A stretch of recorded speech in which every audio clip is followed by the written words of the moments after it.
pessoal, vocês estão no canal Navegando na História e hoje nós vamos estar dando continuidade ao assunto Origens da Inglaterra em nossa quinta parte, em que nós iremos falar sobre o reinado de Elizabeth I, o reinado de Jaime da Escócia e também o reinado de Carlos. Então, bem, após a morte de Eduardo VI e Maria I, como nós vimos no vídeo anterior, nós temos a ascensão de Elizabeth I, que vocês obviamente sabem que após os acontecimentos não é tão difícil de perceber que Elizabeth I estava no fim da linha de sucessão ao trono. Primeiro Eduardo, depois Maria, depois Elizabeth. Sendo que nem era esperado que Elizabeth chegasse ao trono, porque primeiro esperavam-se que Eduardo VI vivesse muito, mas morreu cedo. Mas tudo bem, tinha Maria I, que também que esperava que reinasse por um tempo, reinou por um tempo, mas não teve filho, morreu sem filho. Então assume Elizabeth I. Ela assume com algumas questões pendentes com a Escócia e a França. E por questões, eu quero dizer, disputas territoriais, religiosas, no caso da Escócia, e no caso da França, com aquele território que eles perderam na continental, não é? E também por causa dessa mudança para o anglicanismo, depois a volta para o catolicismo, algo que vai continuar se repercutindo bastante na história da Inglaterra, até mais ou menos aí o século 18 e 19, que nós vamos ter, que isso vai parar mais ou menos. Esse estranhamento da Europa com relação à Inglaterra por ela ter rompido assim tão abruptamente com o catolicismo. Mas voltando, ela assume em 1558. Ela não se casou, embora haja provas de que teve amantes, e ela provavelmente não se casou para não se sujeitar ao marido, ou seja, para não perder um pouco do seu status de rainha, porque, como eu disse no vídeo anterior, não havia problema nenhuma mulher assumir o trono na Inglaterra. Porém, se ela se casasse, então ela seria rainha consorte, ou uma espécie de o que hoje nós conhecemos como vice-presidente, né? Ou seja, ficaria num grau abaixo do marido. Então, ela provavelmente não se casou por causa disso. E ela viveu muito longe da corte, né? Especialmente porque era esperado que ela não assumisse, porque todo mundo esperava que Eduardo VI assumisse e vivesse por muito tempo, mas não viveu. E todo mundo esperava que Maria I reinasse e vivesse por um tempo considerável, o que aconteceu, não é? E que conseguisse ter filhos, mas não teve. Então acabou que Elizabeth I assumiu a última rainha da dinastia Tudor, não é? Então, ela foi educada no protestantismo, ficou longe da corte e das questões políticas e desse treinamento político todo, principalmente porque não era esperado que ela chegasse ao trono. Ela foi presa durante o reinado de Mary porque havia suspeitas de uma conspiração por parte dela por ela ser protestante. Porém, obviamente que a Maria I não ia mandar ela para guilhotina ou enforcamento, enfim. Então só deixou ela presa mesmo, porque mesmo em tempos de guerra, até aquele momento pelo menos, a família não decapitava ou enforcava membros da família, mas enfim, ela vai ficar presa até o fim do reinado de Mary.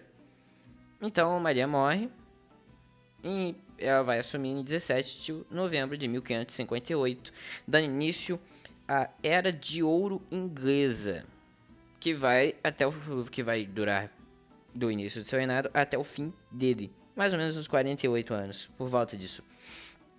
Grandes escritores começam a surgir nesse período e outros vão se consolidando. Por exemplo, Shakespeare, que durante o período de Elizabeth I vai escrever inúmeras obras, tragédias principalmente, não é? Dentre as quais eu posso citar aqui Hamlet, que vocês já conhecem, não é? Otelo, e aqui teve um filme recentemente, não é? Da tragédia de Macbeth, que é a mais curta das tragédias dele. Mas continuando, também nós vamos ter uma consolidação da Inglaterra no cenário mundial, um fortalecimento na Inglaterra, em geral, era de ouro. Porém, não teremos um fortalecimento econômico tão grande nesse período. Vai ser mais uma consolidação do que um crescimento econômico.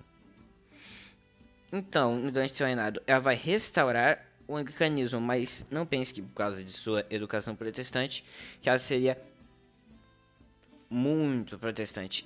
Ela adotava uma postura que também ficou muito claro nos reis da Inglaterra até Carlos I, até o reinado de Carlos I.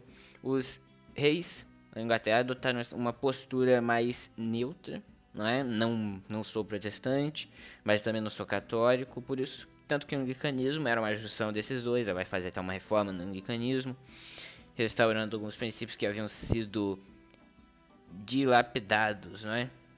Por Maria, unindo, em teoria, o melhor dos bons dos dois mundos, no que nós conhecemos como Igreja da Inglaterra, anglicanismo.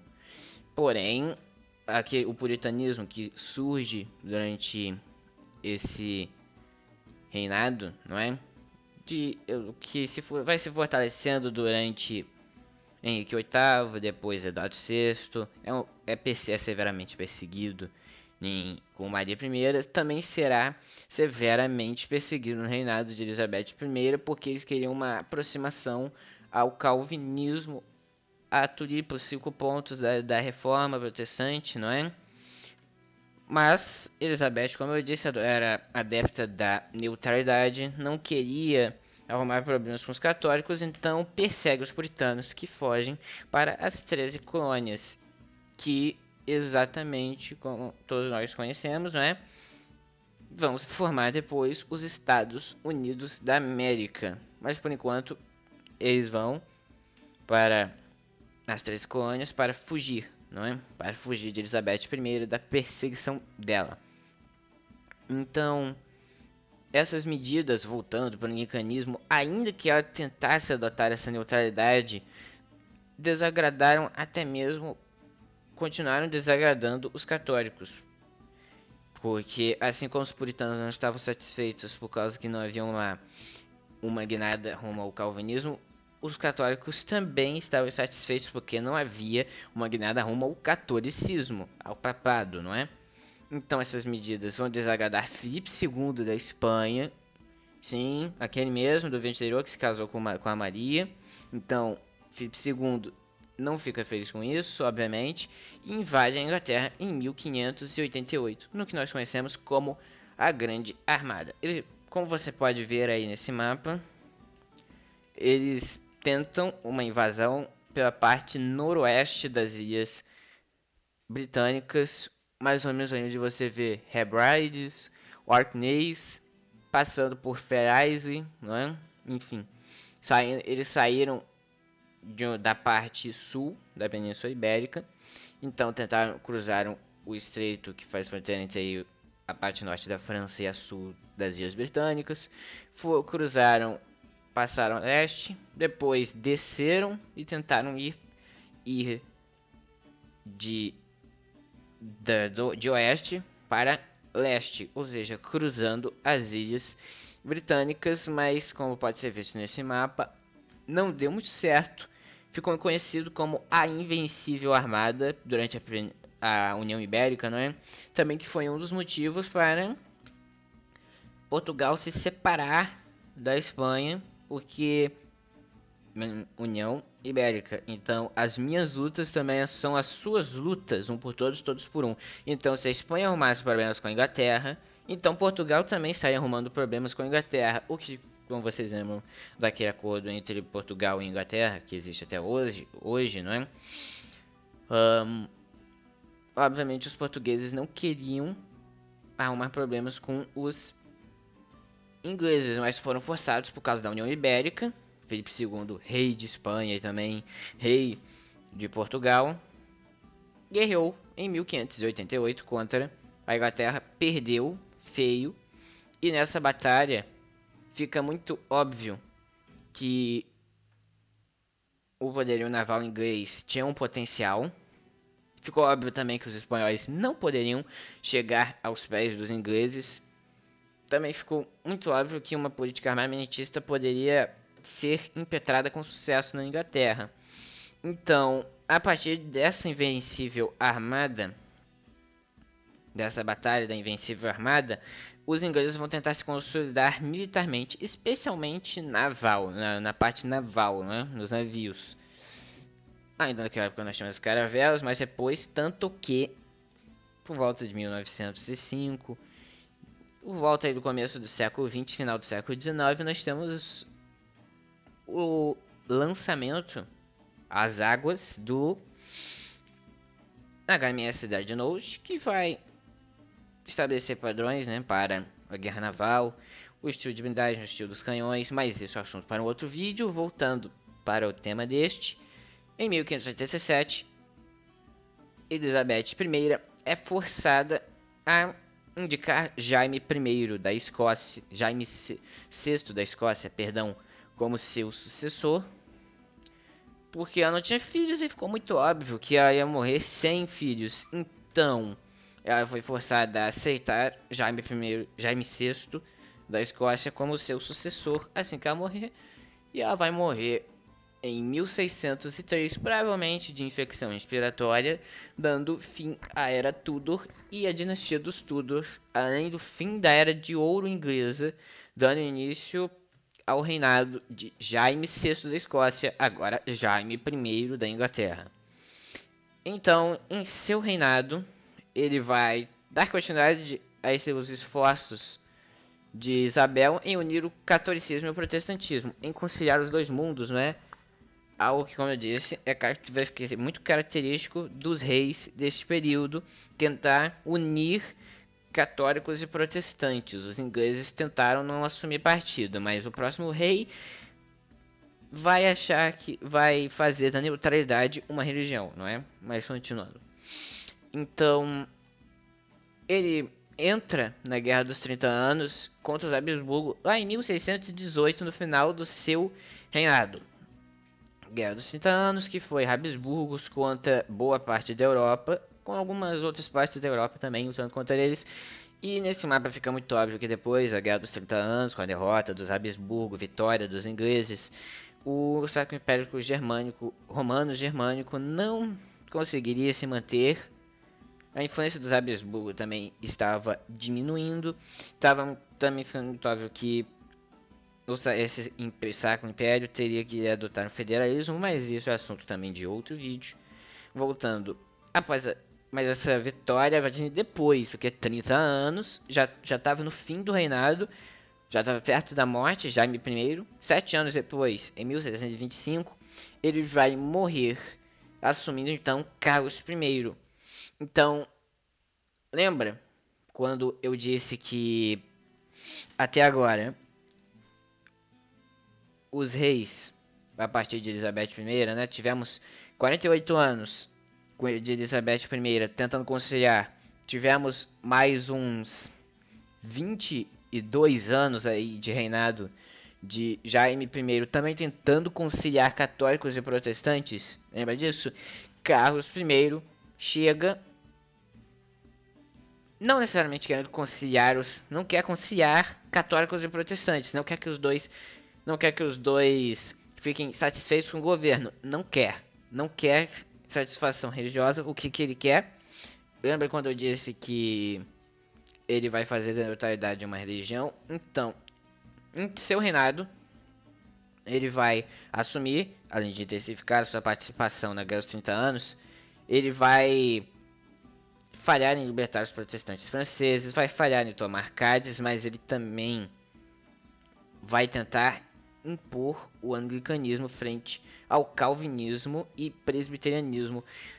Mas antes de chegarmos nesse ponto, voltando um pouquinho aí, ele tentou uma incursão na Espanha para libertar a Espanha, não funcionou. Tentou libertar os protestantes franceses lá, também não conseguiu, como eu disse. Mas aí, por causa disso, ele pensa que com mais dinheiro ele consegue, então ele pede dinheiro ao parlamento, que nega. Então fica muito claro a partir daí de 1626 que o parlamento e o rei não vão entrar em acordo, porque o parlamento tentava restringir o poder do rei, no caso Carlos, enquanto Carlos queria dissolver o parlamento, porque ele também acreditava no poder divino do rei e que ninguém podia restringir ele. Então, é uma tentativa de dar uma guinada rumo ao absolutismo.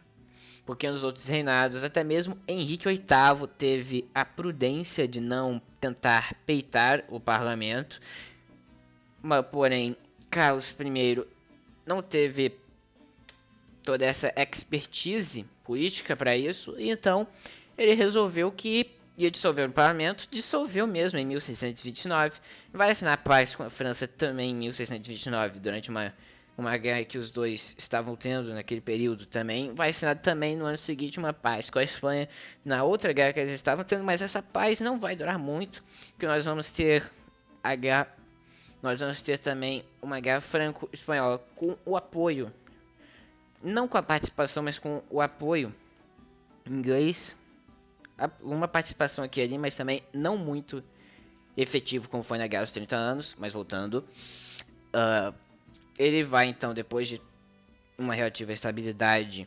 inglesa na geopolítica externa, ele então vai tentar resolver os problemas internos. Dissolvido o parlamento, ele poderia então tentar impor as políticas que ele achava melhores para a Inglaterra, não é? E uma dessas políticas era impor o anglicanismo frente ao calvinismo e presbiterianismo, porque ele acreditava que era a religião certa. O anglicanismo, como eu disse, ele fez da neutralidade, que o anglicanismo era para ser só uma forma de não ser protestante, também não ser católico, mas Carlos I então decide que o anglicanismo não é mais isso, é uma religião mesmo. Então ele vai e tenta impor frente ao calvinismo, ao puritanismo no caso também, e ao calvinismo dos puritanos, ao presbiterianismo dos escoceses, John Knox, não é? E ao catolicismo dos irlandeses. Então nós temos a Guerra dos Três Reis, com os escoceses e irlandeses entrando em guerra contra Carlos. Os católicos vão apoiar os irlandeses após a paz que Carlos consegue com os escoceses. Então sobram somente os irlandeses contra Carlos I. Então tem início a Guerra Civil Inglesa, que vai durar de 1642 a 1649.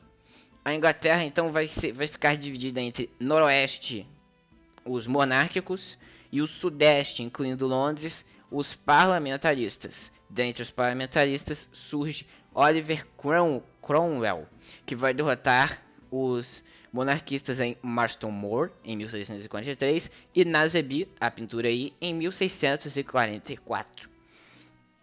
O rei acaba ascendendo em 1647 e é preso.